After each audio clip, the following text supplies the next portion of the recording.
And welcome to the Multiversal Omnibus. I'm Chris Schisler. This is a single issue of the Multiversal Omnibus, not a full edition with a co-host, but me, myself, and I telling you my mostly spoiler-free thoughts on Ant-Man and the Wasp: Quantumania. Guys, we were going to get a full-fledged edition of the show out, and schedules have been hard to work out. So I wanted to get a quick review up on the channel. I wanted to get some content up there because I know it's been a while. The Multiversal Omnibus is still very much here. Schedules in real life, you know how it goes. That's kind of how it is for everybody, and I'm no exception. Me and my friends are no exception. So it's really exciting to talk about Ant-Man and the Wasp: Quantumania with you because I think this is a movie that is incredibly misunderstood. I think this is a movie that did the job it was supposed to do in the Marvel Cinematic Universe. I think it's set up in the on the big screen, Kang the Conqueror. I think, and that's no secret. I know if you're waiting for it on Disney Plus, it's not like a secret that Kang the Conqueror is in this movie. It's not a major spoiler. I think Jonathan Majors was fantastic. I think he stole the show, and I think he was the very best part of this movie. I think Jonathan Majors is going to end up being the best villain in the MCU. I think he's on the way to be more fleshed out and to be more intimidating than Thanos when it's all said and done. We've got a long road to go, and Loki was the beginning step. I think Loki was the best thing Marvel has done in a while, the TV series, and I can't wait for season two. We'll talk about that on another episode, but I really liked Kang the Conqueror in this. I thought it was a fantastic big screen introduction to Kang the Conqueror. I thought this was a fleshed out story that really did its job. That's really the main criticism of this movie is that it was just a setup for other movies and that Marvel has become a commercial for itself within each project. And I understand that. I think this was a pretty good movie though. I look, I give it a 7 out of 10. I wasn't in love with the movie. I didn't hate the movie. I give it a 7 out of 10. And we have to get back to a society in which a 7 out of 10 isn't an epic failure. I think the thoughts that people have shared about this movie have been largely unfair. I think people are calling it a bomb. People are looking at the second week drop off. I think there's a lot of people who are in the okay, well, I don't know if it's worth it. I'm just going to wait for it on Disney Plus. And then you have the people who are going to do that anyway. So if you're in that camp, I think you're in for a good time on your sofa. I don't think this was the greatest Marvel movie, but I to me it's a middle of the pack movie. I think middle of the pack MCU is still pretty fun. The MCU has a lot of good movies. This is the 31st installment, and I don't think every single one is going to live up to Infinity War and Endgame. And I think when that is the expectation, you're going to go in there with your expectations not met. And I actually had a problem of being a little too hyped for this movie. I was hyped. I was craving the next big superhero movie to go crazy about, to be obsessed with, to absolutely digest over time and really savor. I wanted a big moment that would hold me over to the next big thing. So because that was how it was built up. It was built up in a way that no, this movie's going to be huge.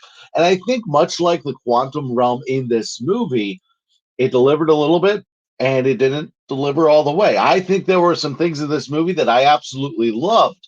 I thought the quantum realm was interesting, if not a little wonky. I thought Kang the Conqueror was great. I thought Paul Rudd, Michael Douglas, I think the cast was absolutely fantastic. I know that Catherine Newton's Cassie was hit or miss with people. I see the complaints, but it didn't take anything away from the movie to me. I thought she had a couple of the funniest lines of the movie, actually. And there were definitely some things in this movie that I thought worked. I thought Modoc was hit or miss in movie itself. I thought there were points where Modoc was a great character, kind of uh, doing what he was supposed to do, which is a silly comic relief character. But I also thought there were moments when, okay, it didn't land, it didn't work for me. So uh, that was a complaint for me, I would say. And, I thought there was a little too much, almost dramatic irony, just build up with what happened in the quantum realm with Michelle Pfeiffer's character, Janet. I thought, you know, it was like we all kind of know what you don't want to tell the characters you're with. I thought they could have just streamlined the storytelling a little bit. Overall, very enjoyable movie. Overall, very enjoyable movie. I thought the cast and the acting was pretty good. I think a lot of the complaints on that front are pretty unfounded, and I think it was a fun ride. It had a bit of a rocky beginning. The rocky beginning, the setup of this movie was it took me a while to get invested in this movie. And when I realized that going down into the quantum realm is almost like a Star Wars movie, it felt very Star Wars prequely, but better. It was written better, but it felt like a Star Wars prequel movie. Like it had that feel to it. And I enjoyed it more when I thought, okay, think of it as a space odyssey. I even though it's not space, it's the quantum realm. That think of it like Star Wars. And when I had that thought in the theater, my enjoyment started to flip. But this is a movie that heats up as it goes. This is a movie that thaws out, finds its rhythm, and really starts to heat up. I think the third act of this movie is its strength. A lot of superhero movies are the exact opposite. A lot of superhero movies, you go in and you have that third act problem. It's one of the major complaints about superhero films in both DC and Marvel. And, today we're talking about Marvel. And I think, there are third acts that just didn't really work for me.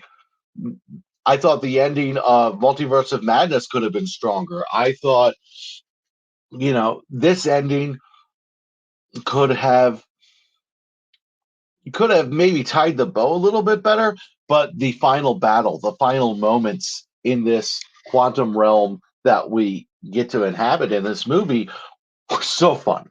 I thought it was one of the best moments in Marvel in a while.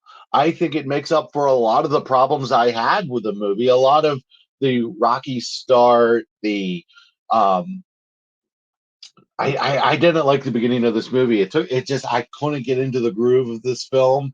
I wasn't excited about this movie during the beginning of the movie, and when it got going, and I was like, "This is what I'm here for. This is what I'm here for." So I enjoyed it. I gave it a solid 7 out of 10. I think it's a middle of the pack MCU movie. And I think we have to get back to the point where not everything is going to be in your top 10 list, and that's okay.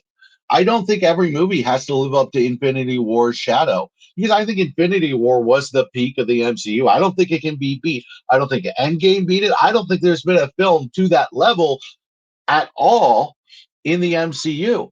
I would argue that only a couple of DC movies have even gotten close to it. I think Infinity War is one of my top five superhero films. I would say Zack Snyder's Justice League certainly gets there on the DC front. I think The Dark Knight certainly gets to that level on the DC front. But when you talk about best Marvel movies, to me, Infinity War is number one. It is the big movie. And if that is your expectation going into this film, if that is your expectation going into the third Ant-Man movie, well, your perspective needs to be changed and you need to understand what you're going in for. You need to understand. I was excited about a great, and I had my expectations too high. I didn't have them at, oh, this is going to be Infinity War level. I had them as, wow, King the Conqueror. There's a lot to be done here. And, but I got what I paid for. I got a fun Marvel movie. I got set up for King the Conqueror, and Jonathan Majors stole the show. So is it worth seeing in the big screen? I think it's better on the big screen than it's going to be on your television set because the quantum realm is worth checking out. I think a lot of the talk about the special effects and the CGI. I thought that was a little unfounded. I thought it was mesmerizing um, in the quantum realm. I thought there was a couple of sequences of like, holy crap, that looks awesome. But so a lot of the complaints about this movie aren't fair. I think a lot of people have this more in the 6 and 5 out of 10 range, and I think it's a solid 7. I think it's close to being an 8 out of 10. I think it is, you know, I think it is close to being a B minus kind of a film for me, and I enjoyed it. There are things you will enjoy in this movie, and if you don't open yourself up to it because Rotten Tomatoes said so, well, you're cheating yourself of a good time. Plus, I think you're going to get something out of this.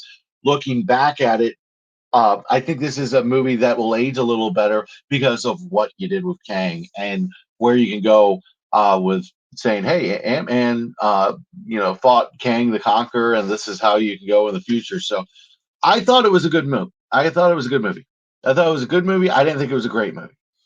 So those are my thoughts on Ant-Man and the Wasp: Quantumania, and I think the idea that the MCU is in trouble because of the reception of this film is a laughable concept. I think that Guardians of the Galaxy 3 is going to be an amazing film. I First off, I trust James Gunn. You know that. That's why I'm excited about the DCU going forward. But I think its last installment of the MCU is going to be phenomenal, and I think it's going to steady the ship a little bit for Marvel. And I think, you're seeing them space out projects a little bit more. You saw the Marvels move to November. You see that they're getting the reception and they're actually changing their tactics a little bit for it. And I think Marvel's going to be fine. Worrying about Marvel right now is like worrying that Jeff Bezos' Amazon is going to collapse. It's not going to collapse. Marvel is the big dog. Disney is not going to let Marvel fail. And Kevin Feige is really, I have my qualms with him, but I really don't think you have a problem with Marvel and Kevin Feige running the ship. So I think Marvel is just seeing things even out. I think you're seeing the ball of yarn start to shake a little bit on the board, and you just need a couple more pins in that board to keep the ball of yarn going to its next destination. I'm really excited about where we're going with the MCU. I do think they are due for a big climactic moment that everyone's talking about, but you got some big moments in this. So those are my thoughts on Marvel and more specifically Ant-Man and the Wasp: Quantumania. There will be plenty of talk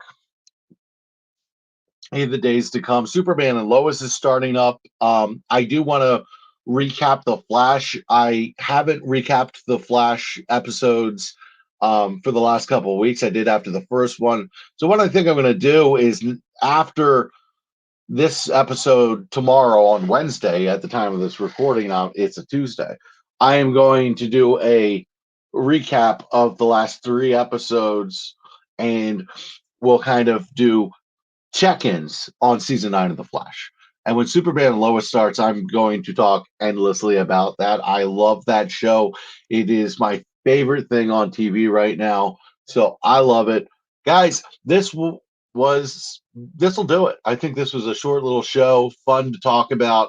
Ant-Man and the Wasp: Quantumania, a solid 7 out of 10, a solid outing of MCU, middle of the pack, not top 10, not bottom 5. I don't think this was a movie that I would put in the Thor the Dark World territory. I think this was fun, but a bit of a rocky start slows it down for me. All right, guys. You know what I'm going to say? I say it at the end of read more comics, watch more TV, have some fun. Let's go.